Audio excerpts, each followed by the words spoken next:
Hey to all those seeking vibrant health, it's Dr. Rachel Northern and it's Monday night. I usually come out and do my health tips for the week, and today I have a special guest, Danny Schultz, and he's been coming in when we were allowed to do Tai Chi, and so he's been helping a lot of our patients come in and get healthier that way.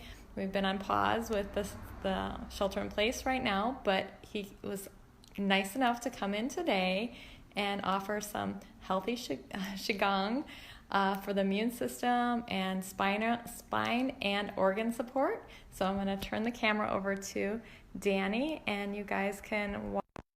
You can wave now. Hello. Hello. So tell us what you got here, Danny. Well, I've got a couple exercises I thought would be particularly good to boost the immune system, and again, like you said, spine and organ health, that's always good. So these are some pretty easy exercises and simple ones that you can do on a daily basis. So the first one, this first three exercises are in a series called Gui Shi, or turtle breathing. In Chinese, it's Gui Shi. So the first one, I'm going to stand with my feet shoulder width, my feet pointing forward. I'm going to freeze my hips in place so they're not going to move at all. And my eyes are going to be looking forward, and only my chest is going to be turning back and forth. And then as a result, my arms are going to start swinging, and I'm going to let them swing until they hit to different parts of my torso. So the one up front will be hitting just below the collarbone, and it'll be hitting with the thumb. And then on the other side, it'll be hitting to the opposite kidney.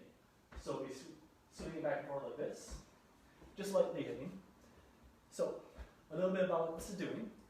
First is with the spine, by keeping the hips in place and keeping the eyes looking forward, you're keeping the cervical spine and the lumbar spine in place, while the thoracic spine is moving laterally across back and forth. So it's getting the spine to do essentially spinal twist. Your torso is one essential block. So whenever they go to turn directions, everything, it's like this is just frozen like a block. But the spine is meant to do a whole bunch more than that. So the more that we can exercise the spine, the more that it'll be healthy, the more that the rest of our body will be healthy, the more cerebral fluid will be moving through the spine and getting everything to be nice, strong, and pliable. So this first exercise is working on horizontal movement within the spine. So that's the part with the spine for this. As a result of this, because the body is twisting against itself, the organs are getting twisted as well. And what this does is it takes all the dead blood cells that are caught within the organs, caught within the bloodstream, and it's getting it moved back to be recycled within the system again. So you're not having to use more energy to produce more of the blood cells, right? So everything gets recycled, and then you don't have to use that energy for recreating the things again. So organ health, spinal function, and then particularly with this, with why we're hitting in particular places, is because in Chinese Qigong, they look at the body within meridian systems. What meridians mean is it's rivers of flesh. So basically nerves, muscle tissues, all sorts of stuff like that. So over long periods of time, they've discovered different pieces of tissue within the body are related to different organ systems and organ function. So the lung meridian works from the thumb all the way up the inside and then down across the collarbone and towards the heart. And that's where it connects to the lungs. So by doing this, we're using part of the lung meridian to strike the lung meridian, and this activates the nervous system, and it then causes the tissue to relax over time, which then allows us to breathe longer and deeper. So as we're doing this, you should notice that before and afterwards, you should be breathing a lot deeper and calmer than you were before starting this exercise. So I like to do this exercise before I start workouts and after I'm finished with workouts. So that's the first exercise. The second exercise within this series is a way to work the spine vertically. So the exercise is as follows. I go feet shoulder width again. I'm going to hold my hands out like I'm holding a rice bowl, and I'm looking into the rice bowl. And as I'm looking into the rice bowl, I start to dip it down, and I follow it with my neck. So I'm going to move one vertebra at a time, moving down my spine until I get to the base of my spine. So my neck is going to move first and roll downwards as I reach down. And you can see now it's going into the thoracic and then into the lumbar. And then I reach down. And then as I reach out, the first thing that's going to bend again is going to be my knees. So my knees start to bend, and then I move from the lumbar spine up the thoracic spine and up the cervical spine again. So if I just do the movement a couple times, starts with the cervical spine, down the thoracic, down the lumbar, and I bend my knees, and I start with the lumbar, thoracic, and cervical. I just move around in circles like this, over and over again. So this is the second exercise. So again, same kinds of things are working. The organs are getting massaged, and the spine is getting moving and pliable, so it's all the cerebral fluid is getting moved. So we had one exercise that works on the spine laterally, and this one works on it vertically, up and down. So it's very important not to tense your body while you're doing this, because this will inhibit the spine movement. You want to relax and let the spine dip downwards. So I'm not particularly reaching and trying to crunch the back. So if I reach and I tense this part of my back, then it's going to end up having problems. So I need to relax and let this naturally start to bend forward, and it moves down my spine. And then I bend my knees first, and then I come back up. And the knees bend first, because just like with anything, you can't get things up with your legs, not with your lower back, because that will end up with problems. So we bend with the knees first, and then the back starts to straighten. Cool. So that's the second exercise. The third exercise is very much a static position, where I'm going to hold my arms out in place like this. So it's like I'm hugging a tree, right? So what this is basically a type of meditation, a standing meditation, where I'm going to put my body in alignment and then work on relaxation and breathing. So the main points that you want to focus on within alignment is that the feet are shoulder width apart, so they're not too close in or too far out. I want them to point forward, so they're not too far out or too far in. So I want them to be even and pointing forward, and my weight should be evenly distributed, so 50-50 on both legs. Then my hips should be tucked, so that my tailbone is not sticking out, nor is it sticking too far under. I want it to point at the floor, right between my feet. And then let that relax, and let my knees start to bend naturally. So you don't want to keep the legs locked, because if the legs are locked, then it starts to cut off circulation and you can lose feeling in the feet. So you want to let them naturally bend from tucking and sitting down with the tailbone. And then you want to keep your shoulders relaxed so they're not hunching.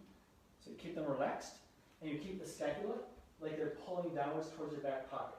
So there's this feeling of like where most people go through life, where they start to hunch as they get older and older. So you want to bring the scapula down, and it rolls everything back into place. So I'm not quite pushing out the chest, but I'm letting the scapula sink downwards, essentially. And I want them to be shoulders over the hips. So again, I'm not leaning backwards, nor am I leaning forwards. So the scapula sinks downwards, and my shoulder should be right over my hip. And then I want my elbows to be down, so I don't want them to be up like this. I want my hands to be even across from each other and relaxed. And then I keep my chin tucked in, and my head is as if suspended by a thread from above. So I'm not crunching downwards, nor am I looking upwards. So I want this to hang naturally. And then as I start to go on throughout my meditation, I want to scan my body for any tension that might be there that is not necessary to hold this posture. Because as I hold this posture, the alignment of the skeletal system should hold it in place without a lot of muscular tension. So there's only minimal muscular tension involved. So I should look through my body for any muscular tension that I can get rid of. So I usually start from the top of my skull, and I look through my body like I'm scanning through it. If I get to my neck and I find that there's any tension in there that I can release, I then release it. I go and release the shoulders, go around the arms, see if there's anything there, and then I make my way down my torso, through my hips, down the legs, and out the floor. And if I don't find anything else, then I go and I check my posture. Hello, people. I check my posture, so I make sure everything's in alignment again, that I didn't perhaps get out of alignment while I was looking for any places to relax. And after I fix my alignment, then I search again for any tension. So I relax everything. So I just alternate between these two thought patterns. So I alternate between relaxing all the undue tension, and then I align myself properly. And I can sit here from anywhere from 5 minutes to a half an hour, depending on how long you can stand. But it's all depending on you, and you always work on it, right? So those are the 3 exercises in Gui Shi. So now I have one more exercise I want to show you. So this one is from a martial arts system called Chung Ba Gua. This is an iron body exercise, so meant to strengthen the body, take blows. But it was found that it had a lot of immune system benefits as well. So the exercise is as follows. So I'll strike myself, pectoral, pectoral, top of abs, middle of abs, lower abs, iguanal crease, and then to the opposite kidneys. And of course, you only hit within the range of what's possible for you. You don't hit yourself any harder. So as I start to hit myself, basically the body is going to be like, okay, I'm taking stress, I need to go and deal with this. Like with anything else, your body will adapt to whatever you put it through. If you put it through lots of hours of manual labor, like going and tilling the fields, your body will strengthen and develop in areas so that you can continue doing this motion a lot easier. So it adapts to that. Same way as if you're around people who are sick a lot, perhaps working at a hospital, your immune system will be a lot healthier than somebody who's not exposed to sicknesses at all. So the natural immunities will start to take place. So your body will strengthen itself based on what you put it through. So by naturally, from hitting myself over and over, the body's like, I'm being put through stress, so I need to adapt, I need to strengthen my system. So it's strengthening the immune system by giving it a constant workout. So every time I do this exercise, I'm working it out and it gets stronger. So that's why this is found to really benefit with immunity. I've actually had lots of experiences myself where I've had a cold start up, and the first time I tried this, I had the cold and it lasted for about half the duration that it normally would, and then it cut off. So I thought, oh, that's pretty cool, maybe there's something to this. So the next time I got sick, I started working on it again the very first day, and within the next day I was better. And then this happened a third time, and then I've had friends of mine try this, and it's helped them. So there's definitely something to this. So now that I've talked about the exercise itself, so the exercise is pectoral, pectoral, top of abs, middle of abs, lower abs, iguanal crease, and then the kidneys. So there's 2 major things to be known about this exercise while you're doing it, is that one, every time that you hit yourself, you need to exhale a little bit. So not like big inhale, then big exhale, then big inhale, big exhale, because doing it over and over again could hyperventilate you. So what I like to do is I take one big inhale at the beginning of an exercise, at the beginning of a rep, and then I give a short exhale for each hit until I finish the rep, and then here I would take another inhale. Because essentially, the lungs are big bags of balloons. So when you fill the balloon with air, then it's more prone to getting popped, right? So if you've ever seen like Kung Fu movies, and they go punch the guy and then blood spurts out of his mouth, that's because they pop the lungs. So you don't want that to happen. So you want to make sure that you exhale every time you hit. So exhale so that the bag is lessened and shrunk a little bit every time. So this prevents you from hurting yourself. So exhaling on each movement. The second part to this is that every time I'm projecting myself into the hit. So it's almost like I'm striking my fist with my body. I know it sounds awesome, right? So I strike with my chest, I strike with my chest, and then I thrust my abdomen into each hit. And then for the iguanal crease, I do a pelvic thrust. And then for the kidneys, I round my back and strike into it. And not round your back vertically like this, because then you're going to crunch your spine, but horizontally and press your back towards your fists. So to review, pectoral, pectoral, top, middle, lower, iguanal crease, and kidneys. Then projecting yourself into each strike and exhaling on each strike. And make sure that when you're striking your abdomen, that it's not super tense, nor is it jello, right? So the idea is you want it to be tightened like the head of a drum.